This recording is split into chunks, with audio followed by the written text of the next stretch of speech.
Hola, ¿qué tal? Buen día. Ya estamos aquí con ustedes en este espacio por la mañana. Compañero Manuel Brito, ¿cómo están las cosas? Bien, positivo siempre, firme a la dinámica de la vida. Así es, la dinámica de la vida. Muchas cosas que recogen los medios, tanto impresos, la radio, la televisión, de hechos positivos y otros negativos, de grandes preocupaciones para el país y de manera particular eh, del ánimo de amigos que le están ocurriendo situaciones que es entendible y también humana de que uno pueda sentir sorpresa y alta preocupación. Mira, Brito, oye, Eso es así. lamentar la muerte del periodista César Medina, quien era viceministro de Política Exterior de la Cancillería de la República. Yo recuerdo hace unos años ya de eso, César Medina tenía su programa Hola Matinal en el Canal 10, que solo estaba en Telecable Nacional. Y en ese entonces yo no tenía ese cable, yo tenía otro. Y entonces César Medina hacía unos tiros como de 10 o 15 minutos por la revista 110 de Julio Jacín. Y ahí yo empecé a verlo. Luego, como periodista, luego me enteré del largo ejercicio profesional de César Medina, que había trabajado en Última Hora, en el periódico Hoy, que había estado, que había tenido una dilatada carrera profesional en el periodismo. Y uno se acostumbró a verlo.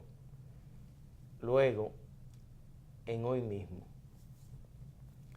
César Medina agotó una carrera que usted podía estar a favor o en contra de él, estar o no de acuerdo con él, pero fue una carrera de mucho trabajo, una carrera de mucho desafío.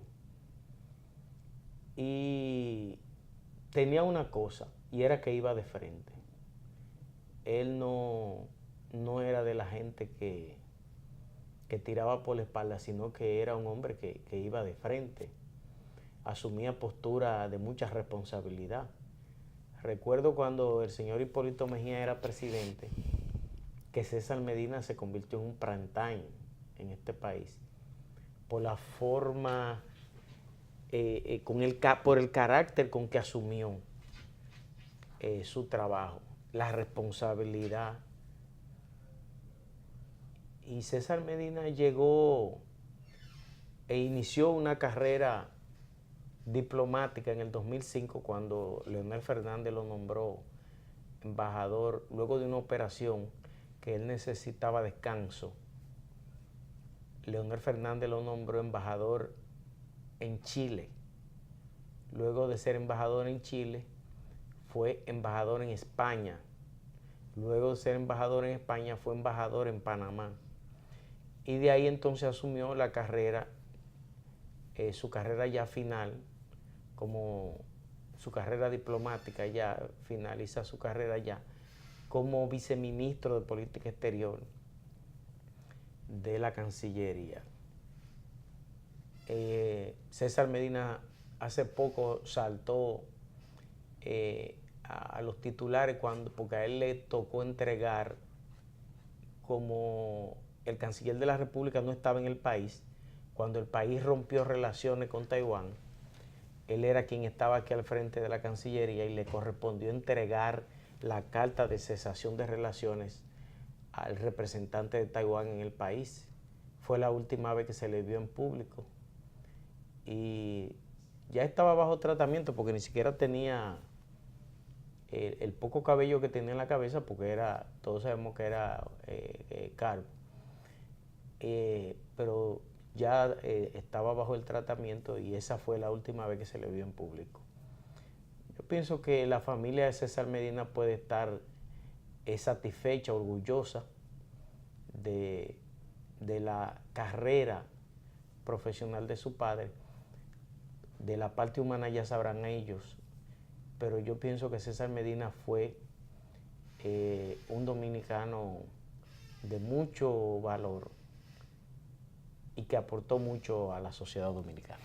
No, indudablemente que es una pérdida importante en lo que es el impacto de un espacio de opinión al nivel de César Medina, que se convirtió junto, y pienso de una manera inicial con Julio Jacín, en popularizar, en darle la fuerza, la importancia a estos programas de panel. Crearon el camino, la base para que se produjera, pienso yo, desde el punto de vista de la historia del periodismo de opinión de la República Dominicana, en trillar, en crear las condiciones y el camino que conllevó esos criterios que se iniciaron y se fortalecieron con Julio Jacín primero, con César Medina, convirtiéndose en los principales personas públicas de opinión en estos tipos de espacios. Más que medio de opinión y programa de panel, se convirtió en una etapa del periodismo estos programas en la fuente importante para periódicos como Última Hora, el Nacional, La Noticia y otros periódicos vespertinos, en ser esto una especie, si pudiéramos decir, de rueda de prensa, porque ahí iban las principales figuras del país y se recogían estas noticias, estas informaciones, que muy difícil, salvo que otra noticia no tumbara lo que ahí se dijera, siempre en la portada de cada uno de esos periódicos vespertinos estaban las informaciones del personaje público de impacto de Noticia Nacional que se llevaban a estos programas. La verdad que César Medina, por su papel como periodista, los intereses que enfrentaba, una persona con un carácter también un poco difícil, que también hay que señalarlo, muchos lo querían, otros lo odiaban. Eso es parte de la dinámica que cualquier persona pública que juega el papel y de fama y de interés nacional, se produce esta situación. La verdad es que lamentamos la situación desde el punto de vista de que César Medina murió de apenas unos 70 años, pudiera haber... Sí, nació en el 48. Incluso está por debajo de la media de vida que se establece en la República Dominicana, y más si estamos hablando de una persona que, bien o mal, tenía unos ingresos para una calidad de vida que le permitiera sobrevivir. Pero estas enfermedades no tienen que ver con edad, no tienen que ver con dinero, no tienen que ver con ningún tipo de credo religioso, ni piel, ni raza, ni sexo. El cáncer es, como se ha hablado siempre, un enemigo silente, y la verdad es que César batalló mucho y pienso que hasta bastante tiempo sobrevivió, porque hay personas que a los 2 o 3 meses, quizá por sus ingresos, su atención a los centros de salud especializados más importantes del país. Fue en octubre del año pasado que lo anunció. Exactamente, estamos hablando a partir del anuncio de un año. Hay personas que duran días, meses, semanas. Bueno, pero la verdad es que lamentablemente ninguno estamos escapo a morir. Así también, y eso es una reflexión, que nada nos llevamos, todo pasa, no importa la fama, el dinero que usted tenga. Todo pasa y todo queda. El único punto común de todo ser humano es que todos vamos a morir. El rico, el pobre, y digo el rico y el pobre porque hay gente que entiende que ni Dios quiere saber de los pobres, de la pobreza en sí, no el pobre como ser humano. No te rías. ¿Por qué tú crees que Dios dice, ayúdate que yo te ayudaré? ¿Es porque quiere que tú seas pobre? Sí. No quiere saber de la pobreza, Dios. Usted tiene que superarse, luchar y salir de la pobreza clase media. No quiero decir que hay que eliminar a los pobres. sí la pobreza y que avancemos en esa dirección. Otro Mira, tema. lamentamos también esa situación en que está envuelta el comunicador Amigo Pablo Ropiedra. Pablo Rossi. Bueno. Yo no conozco mucho de él, apenas lo único que sé de él que lo escucho a veces en los medios de comunicación opinar de una u otra No, es una cosa. persona de un alto perfil público, Sí. no solo en el debate político nacional como comunicador que fija sus posiciones y partida en determinada simpatía nacional, sino también que es un psicólogo con oficio en su profesión de consulta y además asesor y promotor de mercadología y de marketing político. Él se había posicionado también, que hasta él daba opinión y los medios la reflejaban. Y era invitado a los programas de este tipo de panel para tratar con Pablo Ros los temas. Hay que ver la situación, es de entenderse la presunción de inocencia hasta que los hechos no demuestren su culpabilidad. Es de mucho lamentar, de mucho pesar desde el punto de vista de uno creer que una situación así a una persona pública pudiera caer en esta acusación de violar una hijastra de 15 años, y ya hablamos de hijastra porque su madre al parecer tenía una relación sentimental. Sí, porque era hija de su esposa. Con Pablo Ros. Sea o no sea la situación, y Pablo Ros es nuestro amigo, no porque tenga esta situación vamos a evadir la amistad que nos pudiera unir desde hace muchos años. Es una situación que cuestiona mucho los modelos que públicamente se exhiben en la radio, en la televisión, en la política, en el sector empresarial, porque no solo afecta a las familias que están envueltas en una situación de esta naturaleza, sino que afecta de manera emocional a las sociedades. Porque si las sociedades ven que estos son los modelos que nos venden y nos llevan mensajes y tienen una actuación así frente a la sociedad, entonces entienden que esto con J no hay para dónde moverse, lamentablemente. Mira, eso es así. Sí, así es. Mira, Fenatrado está convocando para el martes próximo por 3 días un paro. Yo te dije que en el transporte de carga. A un gobierno lo van a asustar. Entonces, si el lunes es feriado y ellos están convocando un paro de 3 días, eso significa que la semana que viene no habrá transporte de carga. A mí eso me suena más a chantaje. Yo pienso que Ricardo de los Santos es un hombre muy prudente, un hombre de bien. Él viene mucho a este espacio. Es un hombre de un trato exquisito, un hombre de mucho respeto, contrario al patán que dirigía antes a Fenatrado. Fenatrado ahora tiene todo un caballero como presidente. Pero Fenatrado tiene que entender que su condición de monopolio le obliga, de monopolio del transporte en este país, le obliga a tener una postura más prudente, a tener una postura más a favor del servicio que ofrecen a la sociedad. Yo pienso que eso es un chantaje de Fenatrado. Y pienso que es un chantaje porque si de 5 días ellos van a paralizar 4, entonces eso significa que ellos están doblándole el brazo a las autoridades. Y yo debo decir una cosa. En América Latina, en términos relativos, los costos de flete, de transporte de carga más caros están en la República Dominicana. Porque aquí hay un monopolio en el transporte de carga. Y un chantaje con eso. Incluso un monopolio que incluso ha sido denunciado en los tribunales del país. Y han fallado en contra. Y hay incluso una sentencia del Tribunal Superior Administrativo y después ratificada por la Suprema Corte de Justicia a favor del Consejo Nacional de la Empresa Privada, que llevó esta instancia en contra de Fenatrado, porque evidentemente es un monopolio.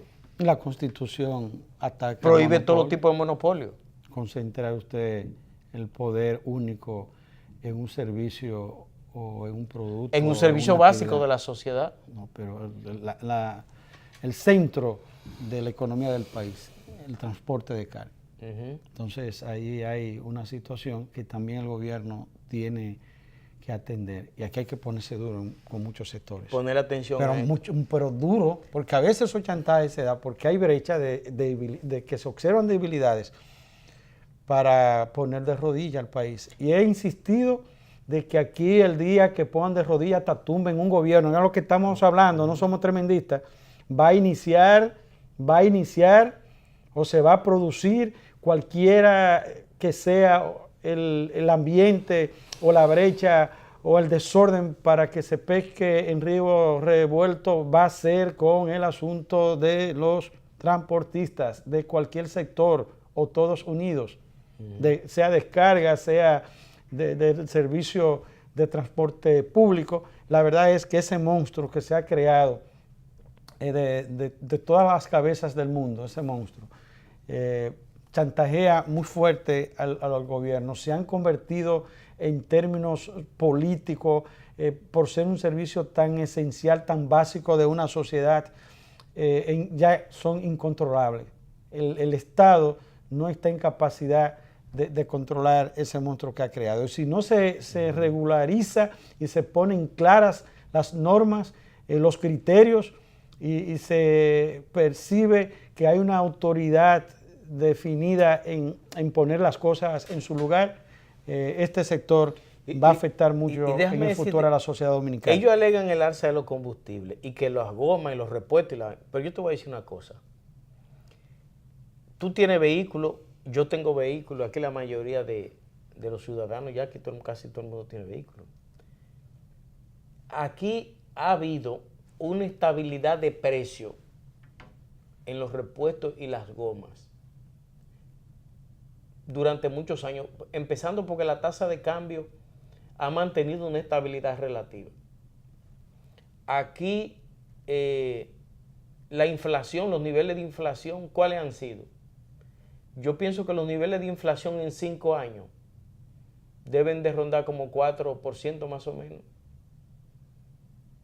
O sea, no es una cosa de mucha significancia. Es decir, que los alegatos de Fenatrado son insostenibles, porque aquí ha habido una estabilidad de precio. Los combustibles han estado subiendo, eso es así. A propósito, ¿viste la fuerza con que Donald Trump ha querido enfrentar a la OPEC? Donald Trump le dijo a la OPEC, le exigió que bajen los precios, lo que significa que probablemente, y oye... Yo pensé que te iba a referir no solo en la solicitud, en la manera que pidió de la baja de los precios, sino que le dijo que la comunidad, además de la Comunidad Económica Europea y a los países productores de petróleo, sí, a la OPEC, han vivido de Estados Unidos, unos oportunistas. Oye, sí, Donald Trump está duro. Sí, le dijo que que la estabilidad del Medio Oriente está sobre los hombros de los Estados Unidos y que ellos no pueden estar jugando con la estabilidad de los Estados Unidos. Mira, déjame decirte una cosa. Estados Unidos hace como 10 días se anunció que Estados Unidos se había convertido en el principal productor mundial de petróleo, con 11 millones de barriles diarios, a través del modelo este de Keystone. Está produciendo 11 millones de barriles diarios de petróleo. Arabia Saudita, cuando Arabia Saudita promovió derrumbar los precios del petróleo, fue para desincentivar la producción de esquisto en Estados Unidos. Pero Estados Unidos, con el desarrollo de la tecnología, Estados Unidos ha logrado mantener un buen nivel de producción de petróleo y ya incluso ellos tenían una ley que prohibía la exportación de petróleo por la reserva esta y se dedicaron a crear una reserva para ellos en caso de un conflicto mundial o algo. Yo tenía una reserva ahí y en un hoyo donde hubo una mina de sal, ellos tienen su reserva mundial de petróleo. y es evidente que Estados Unidos, por alguna... yo pienso que Estados Unidos va a exportar petróleo a todo el mundo, porque como dijo el ministro de Energía de Arabia Saudita hace unos años, así como no fue necesario que desaparezcan las piedras para superar la edad de piedra, será necesario que desaparezca el petróleo para superar la era del petróleo que estamos viviendo, porque ya hay muchas energías alternativas y en los próximos años se estima que el desarrollo energético mundial va a necesitar cada vez menos de los combustibles fósiles. Pero esta actitud de Donald Trump evidencia que Estados Unidos, que ese aumento en los precios del petróleo pudiera afectar la economía estadounidense, que de hecho ellos han aumentado la tasa de interés ya como en cuatro ocasiones de 0.25, pero es una forma de Estados Unidos buscar, pienso, una estabilidad financiera en su economía, porque así como esos precios del petróleo desencajan economías como esta pequeña, también las grandes economías de algún modo se resienten con esos aumentos. O sea que yo pienso que Fenatrado, que está convocando un paro por el alza de los combustibles, yo pienso que el petróleo, después de esa amenaza de Donald Trump, yo no creo que el petróleo siga esa tendencia alcista, que en las últimas semanas había aumentado 7 puntos y hasta llegar a $70 el barril. Así que yo pienso que el petróleo pudiera buscar ahora una estabilidad de precio y situarse en un rango que sea favorable para las grandes y pequeñas economías del mundo. Sí, se sintió una rebaja a raíz de la amenaza impuesta por Donald Trump a los países productores de petróleo. Este va a ser un tema que va a haber mucho mambo, para usar un término popular, en el sentido de que en los próximos días se está anunciando por los países productores de petróleo una reunión y sería punto de agenda la actitud del tema que está asumiendo Donald Trump con enfrentar a la OPEP. Arabia Saudí y Rusia son los principales productores de petróleo del mundo, y en medio de una situación de conflictos que Donald Trump ha venido teniendo en otros temas con Rusia, la situación que ha tenido en Medio Oriente y sanciones a algunos de estos países también productores de petróleo, crea un ambiente bastante tenso con todos los miembros productores de petróleo en el mundo, y esta agenda que ha venido asumiendo Donald Trump, que no se le va una desde el punto de vista transversal de atacar cada uno de los aspectos que entiende atacar, y lo hace de frente. La verdad es que en la manera en que pudiera también manejarse este choque de trenes con los países productores de petróleo y Donald Trump, pudiera también este ambiente, estas discusiones y cómo se desarrolle, tener un impacto tanto positivo o negativo en el precio del petróleo. Que finalmente estos países que solo tenemos el deber de consumirlo, que no lo producimos, al final del día somos los que nos afectamos con relación a cualquier situación negativa que produzca un impacto en la alza del petróleo a nivel mundial, más si nosotros tenemos una ley de hidrocarburos que sustenta los criterios que el precio de nuestros derivados están sustentados dependiendo cómo se establezca el precio a nivel internacional del barril de petróleo. Mira, Brito, donde las cosas tampoco no tan fáciles. Aquí las cosas no están fáciles en ninguna parte. Esto tenemos esto está caliente todo, ¿eh? que inyectar un poco de optimismo y de energía positiva, canalizarla. Y todos poner de nuestras partes, para decirlo así, de que veamos cosas más positivas. Mira, el gobierno de Inglaterra ha caído en un punto muy débil. La primera ministra, Theresa May, sometió a la Unión Europea un plan de Brexit blando, es decir, un proceso de una transición o un traspaso del Brexit que sea suave para ambas partes. Pero hubo una alianza de conservadores, liberales, de los diversos grupos políticos y les rechazaron. La Unión Europea les rechazó de plano a Theresa May su proyecto de un Brexit blando. Este ha sido un fuerte revés para Theresa May, que pensaba, que calculaba que la Unión Europea no iba a poder rechazarle su plan de Brexit blando, porque ella entonces podía estar en capacidad de acusar a la Unión Europea de descarrilar el proceso del Brexit. Sin embargo, la Unión Europea con mucha contundencia le rechazó el plan del Brexit que ella planteó, y eso ha provocado una crisis política que deja en un punto muy débil al gobierno británico. Y no solo eso, sino que deja a May ante la disyuntiva o de hacer una contrapropuesta a la Unión Europea o convocar a elecciones. ¿De qué estamos hablando? Bueno, todos saben que Inglaterra, Reino Unido, es miembro de la Unión Europea.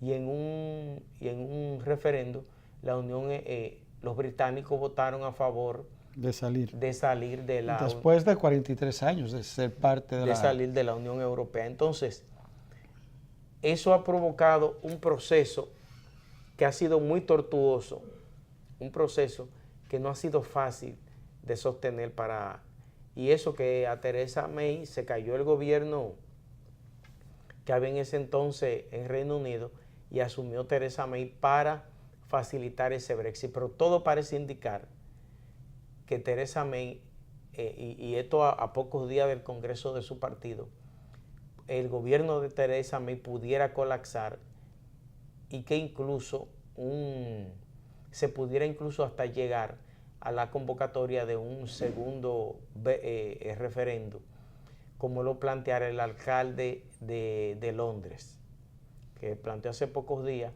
que ante los problemas que está atravesando Reino Unido por el Brexit, y es que las noticias para los británicos por el Brexit no son nada halagüeñas. De hecho, muchas empresas importantes están trasladando su sede principal la sede de sus operaciones, su sede oficial la están trasladando a Francia, Alemania y otros países como forma de quedarse en la Unión Europea y evitar un aumento de sus costos de operaciones. Y esto lógicamente está aumentando el desempleo en Inglaterra, lo que indica que lo del Brexit, independientemente de que los líderes británicos han sido reiterativos en que no van a convocar un segundo referendo, por todas estas circunstancias, eso no está descartado, porque parece ser que son tanto los conflictos y los problemas de este Brexit que no se descarta, Brito, un segundo referendo.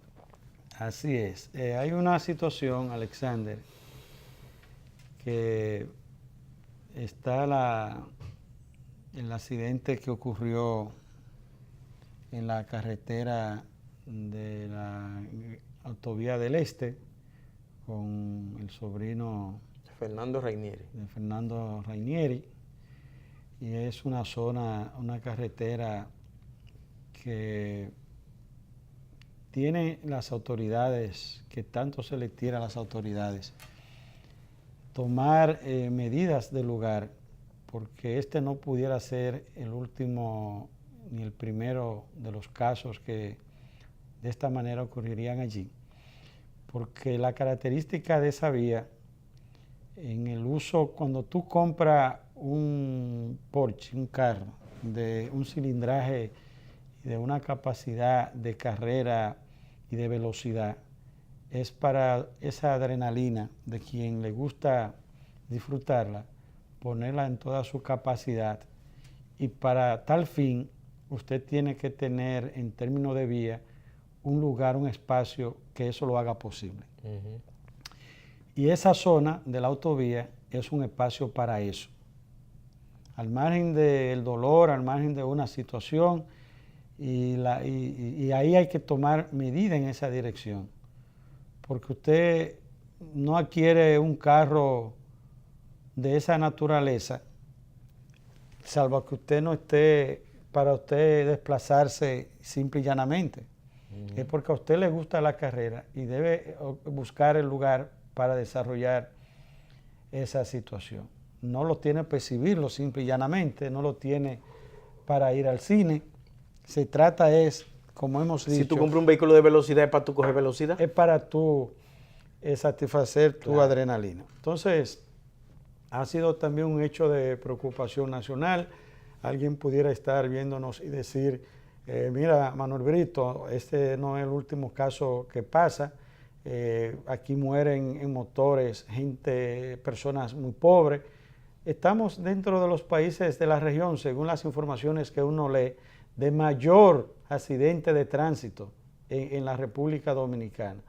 Número uno. Y da la oportunidad, el número uno, y da la oportunidad de que los accidentes de tránsito son la fuente, es una fábrica de muerte en la República Dominicana. Y observamos muy bien una campaña que tiene la funeraria Blandino, que a pesar de que si no mueren la gente, quiebra el negocio, pero sí ellos en la dirección del tema de los accidentes de tránsito, ellos tienen en ese sentido una campaña que al ver estos hechos, con el caso de Ranieri, nos dice a nosotros que es muy oportuna y válida. La verdad es que a personas grandes pudiera alguien decir, no hay que aconsejarle mucho si las reglas están ahí, las leyes y las normas, pero sí, si esta autovía la asumen como un espacio para este tipo de carreras que están muy en moda hasta con los motoristas, pudiéramos estar en presencia de un espacio que tuvo un objetivo y que tiene un objetivo para el desarrollo del turismo de mucho peligro. La verdad es que la observación es oportuna y válida. Mira, ayer hubo otra vez un choque de actividad entre las delegaciones diplomáticas estadounidenses y la China. Todos recordamos que el día 4 de julio, que es Día de la Independencia de los Estados Unidos, ellos decidieron celebrar su ceremonia, no recuerdo si fue un día antes, y chocó a la misma hora con la ceremonia que tenía la embajada de China aquí en el país también. Y entonces eso obligó a las autoridades dominicanas a ir compartir con uno y compartir con el otro, y compartir con uno y compartir con el otro. Bueno, pues ayer retornaba al país, llegaba al país el canciller de China, Wang Yi, pero a la misma vez la embajadora de Estados Unidos, la recepción que debió de haber dado hace como 10 días, pero que la llamaron de emergencia del Departamento de Estado, se hizo ayer y chocaba con la misma hora en que llegaba el canciller chino aquí al país. Yo no creo mucho en la coincidencia. Yo siempre pienso que son inducidas.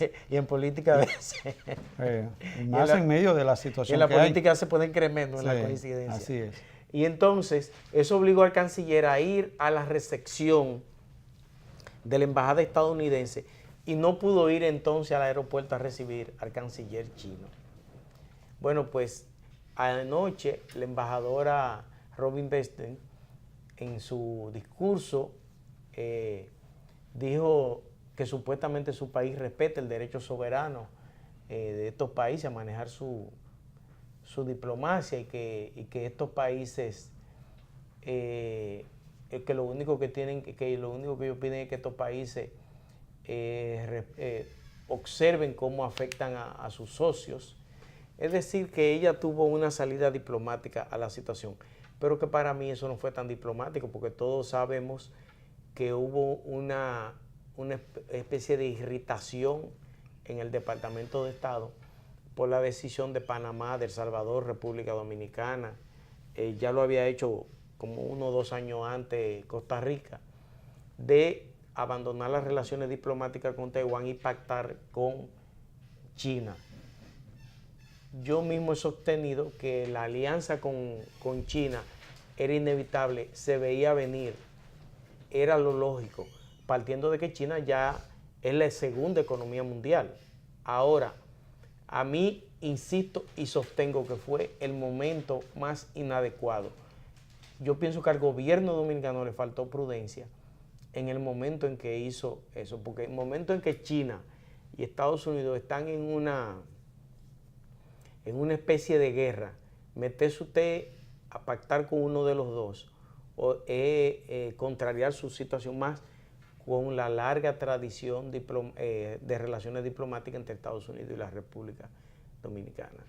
Bueno, pues la verdad es, Alexander, ya para irnos a la pausa, que ya tenemos con nosotros a nuestro invitado, a John Garrido, especialista en los temas jurídicos en todas las áreas y de manera muy particular en los asuntos penales. La visita de Wang Yi como canciller oficial, esa visita oficial en la República Dominicana, marca un hito en la historia de las relaciones diplomáticas del país, en el sentido de que es el primer funcionario de China popular que visita la República Dominicana con esos propósitos también históricos de aperturar la primera oficina, la primera embajada de estas relaciones de estos dos países.